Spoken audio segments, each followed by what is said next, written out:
Larko, she's all on this weekend. I'm not talking about Super Rugby, mate. I mean, on this side of the ditch, we're excited about that, of course, but it's Supercars. Here we go again. Oh, mate, I tell you, and hasn't this one's got a real quirky feel to it, hasn't it? It's been a long time coming. Kicking off at Bathurst, that's a biggie. That was kind of forced on us with the removal of Newcastle, unfortunately, but, you know, nothing wrong with kicking off at Bathurst. Sprint racing there, that'll deliver something, I'm sure. So how come no Newcastle? I used to love that circuit and that event. So did I, Martin. Just on that point, it's funny. People often ask, you know, what are the best circuits? I said, well, I don't know about the best circuits, but I'll tell you who the best circuit designer in the country is. The council guy at Newcastle Council. Brilliant. Potholes, bumps, different curves. I mean, I love that sort of stuff, and it suits our cars. Look, mate, I think, you know, a bit of a stoush between the locals and the council and the New South Wales government. I think there's a bit of everything and everyone involved, and unfortunately, for the moment, it couldn't proceed. So they had to find another location in New South Wales, and obviously Bathurst was the logical choice. And on the back of the 12-hour, it sort of made a 10-day motorsport fest, if you like. Does it take anything away from the big Bathurst race at the end of the year? If I'm honest, Martin, I think it does. But, you know, I'm sure this wouldn't have always been our first preference. It was kind of, to find a solution. It was a really short window of time. I'm very much, I think, where you are, mate. The Bathurst 1000 is the jewel in the crown. And I personally, I don't even like the fact that other categories go and race there. I think it's, call me old school, call me a dinosaur, but I grew up revering Brock, Moffat, Johnson, Bond, and everything that was the Bathurst 1000 from the early 70s. And I don't know, I'd seek to preserve it as long as we can as that iconic event. Having said that, good for Bathurst, good for the community. And, I don't think this weekend's going to be so much about the circuit, Martin. I just think this weekend's going to be so much about, wow, the championship is wide open. Yeah, and look, and just quickly on that, I mean, I feel the same way, about cricket. I love my Test cricket and the fact that T20's taken over the world. I hate the way that those NBA basketballers disrespected the All-Star game. And I know that our generation is moving on and it's a young people's world and things. I just feel like, you youngies, don't regret all this in 20 years' time when Granddad's telling you that, hey, we actually told you so, I'm just so... The tradition and history in sport is worth preserving because that is how we get it. That's how we appreciate it. That's what we love about it. Ignore history, at your peril, Martin, isn't it? I truly believe that. And it's funny, even amongst, Scapey and Crompo and I in particular, again, call us dinosaurs, but... I've got to say, in our whole paddock, because there's a lot of young people coming through, which is great, we probably pay a bit more attention to the history than a lot. Personally, one of my favourite moments, mate, at Bathurst every year is, Freddie Gibson, Alan Moffat. Well, he didn't come this year, he's not well, but, Alan Moffat, Brodie. I've become friends with all those guys over the last 20 years, and to actually grow up with those guys, your icons, and then they come and see me in the hub and we talk racing and talk shop. It's just it's a beautiful, beautiful thing. And, and Peter Brock even helped me early in my Formula Ford career. And they're titans of our sport. And just like rugby, rugby league, I'm a rugby league guy. I just can't get Brett Kenny, Peter Sterling, those guys out of my head, That's just how it is. But, life rolls on. But you know what they say, mate? I've got kids and... they all want to, they're all a bit weird and funny as they leave school and they're going to save the world, save the animals, save the planet, and then they get a job and they've got to pay the rent. Man, doesn't it change fast? Everything changes. Mark Larkham is with us. We've got Supercars this weekend at Bathurst. Erebus, a no Brodie Kostecki racing first race. So what is going on there? Oh, mate, hand on heart, Martin, I can't tell you. I'm not a news hound. I'm not a news journo, so I don't pick up the phone and chase it. So I probably know as much as, and to be honest, mate, I probably chase it less than most in any case because and I'm not being clever here, but because I know everyone in our pit lane so well, and I almost consider everyone a friend, if I pick up the phone and ask people questions, I feel like I'm putting them in a compromised position. I don't like to do that. So I'm just happy to wait my turn and I just want to know the facts. I'm not really interested in the conjecture, and I can't sit here and honestly say to you I know what the facts are. So hard for me to comment. There's obviously an issue that I would imagine would be very complicated, just thinking about it logically. And I honestly don't know where it goes from here. But what is interesting is, that team, I mean, they've got a challenge, haven't they? Because they've built that up into a championship-winning team. And I take my hat off to Betty from Erebus. Betty Clemenco. I really do. We watched her come into GT racing years ago, and I've become good friends with Betty. I love her on our pit lane. She's a character. She adds. And when she first came, we see people come a lot in our sport, and they come and go, think it's going to be easy. Betty never thought it was easy, and went through some tough yards. And the way she has hung in there and supported her team has been monumental. And now she's won a championship. I mean, she's won it all. I mean, just it's an incredible story. But now that's a really young team. And just think about the wave they've been riding. Last year when Brodie won, I can't remember what he went, 10 races or something. They're on the podium, I think, between them probably 18 to 20 times. So that wave of success, and to take nothing away from LeBrock and Hazelwood, who are going to, take those spots there now,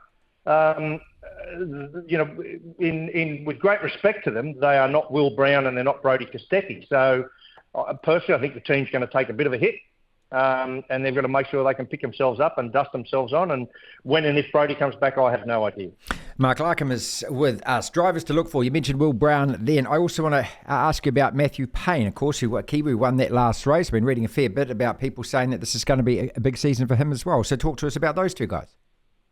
Well, I mean, Martin, I just brought it a little bit more than that because I've got a little short list here. Okay, great. Brilliant. For me, there's probably, I reckon there's 8 absolute potential race winners: Feeney, Brown, Mossett, Waters, Di Pasquale, Davison, Payne, Reynolds. Now, add to that, absolutely capable of winning a race and disappointed if they won't be on the podium will be Randall, Stanaway and Heimgartner. Then add to that, now we've got 2 more young Kiwis on the grid. I mean, Jackson, I saw him there on the Jackson Evans. I saw him there at the 12 hour. I mean, that kid's got some real talent. And Ryan Wood in at WAU.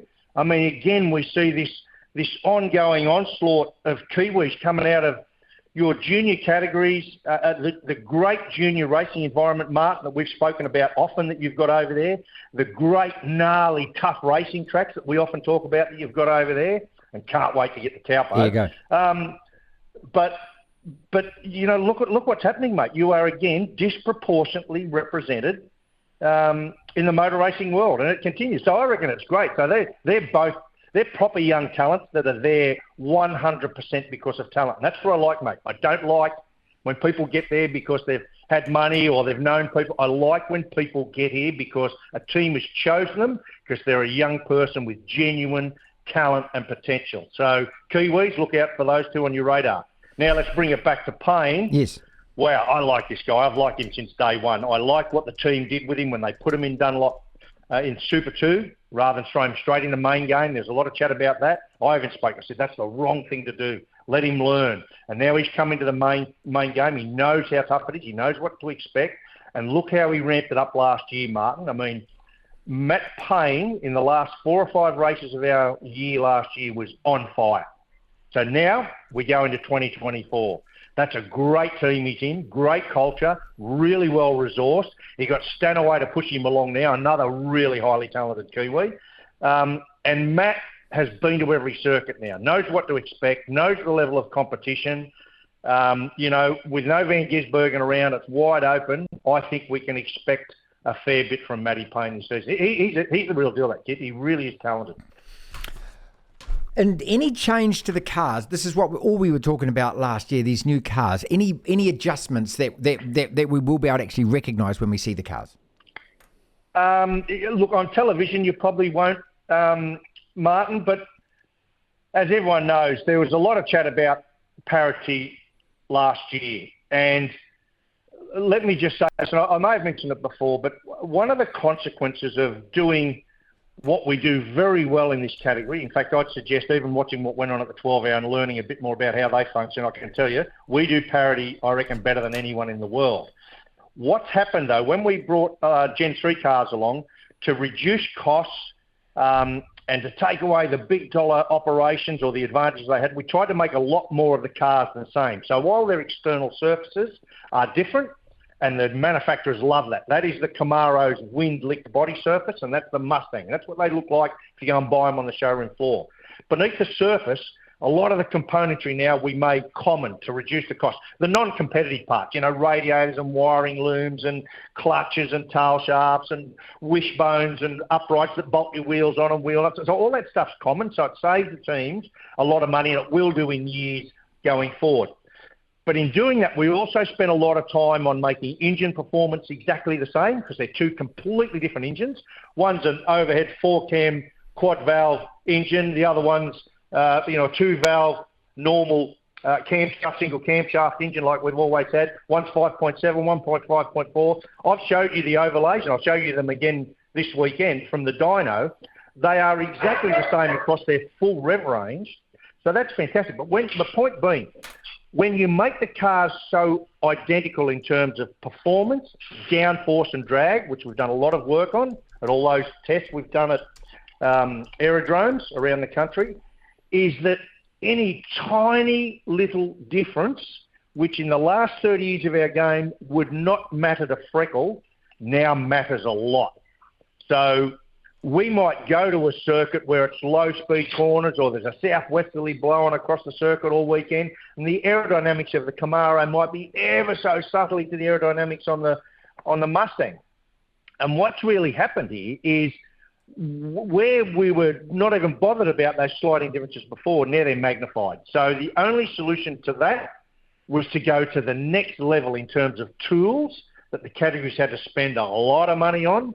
That's unfortunate, but it's just a reality, to send the cars to a wind tunnel in the state and put them in there and actually see when you put the cars into what's called pitch. So you pitch the nose down and the rear upward, in yaw when you turn the car at an angle to the wind, all of these things to make sure they are exactly the same. Now, as a result of that, Mustang's got about 10 changes on it, some little things around the front lip and the side skirts and the rear wing and blah, blah, blah. The Camaro's got 4 changes on it, but the net result of that is the drag. So basically they've both got the same size parachute on the rear of them, and the downforce across a whole range of speeds is the same. Can't go any further than a wind tunnel. That's as good as you can do it. So tick. And the engines, they've now found again the same thing, Martin. Things like just the size of the pulley on the alternator between the two cars, which has never been an issue. We've all run all sorts of alternators, has all of a sudden become an issue because the cars are so close. So things like power steering, alternator. So what I'm saying is they've had to now really look at not just engine horsepower on a dyno, but now engine output through the gears over a whole range of revs and a whole lot of throttle positions. So that's a very hard picture to capture. And engine acceleration. So how the engine accelerates at 100 revs per second, at 200 revs per second, what that looks like on a graph. And to do and measure that is very difficult. So they're using 2 things. One is load cells in the cars on the track. So they're actually measuring the output of the engine and graphing it. And we've nearly finished building in Melbourne what's called a transient dyno. So you'll be able to put engine, gearbox, differential, or transaxle, I should say, all the running components of a car on this dyno without its bodywork and run it like it's in a race, and then run maps of race circuits on there. So you'll get them just bang on. Now, again, that's a big investment. Probably be up around the middle of this year, a little bit before.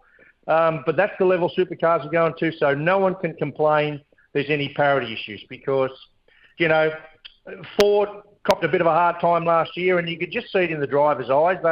I'm not saying they gave up, Martin, but a little bit of that championship hunting glint went from a few of the drivers. I saw it with Cam Waters, and trust me, I get to see the data. They're a lot closer than anyone would ever need to be worried about. But they don't get to see that stuff. So I guess if you go to battle even with the perception in your mind that, I'm a little bit behind the 8 ball. And of course, when they put them in the wind tunnel, there was some subtle differences. And just for your fans there, one of the things that is going to change, which is a really good thing, is the thing you might see on the cars. I'll show you again on the weekend. Great. I'll do a piece on this, but brilliant. there's a piece at the front under tray, because the front under tray makes a lot of downforce. If you can imagine when you hit the brakes and that goes down near the ground, it shuts the air off from going under the car, and that disrupts the downforce both at the front and all the way to the rear of the car. So we get what's called pitch sensitivity. So the car changes its downforce as you brake, and that makes it really hard as you're entering a corner and braking. So now what they've done is opened up an area on both the cars, so even when you're down and the front splitter is banging on the ground, there's still a gap for airflow to go under the car. So that's going to fix what we call pitch sensitivity. That'll make the drivers love that, so the drivers can attack more going into a corner. So that's a good thing. Larko, that's brilliant, mate. Thank you so much, mate. I love talking to you about this. I can't wait to see you on screen. All right, mate. Look forward to it. Cheers, Martin.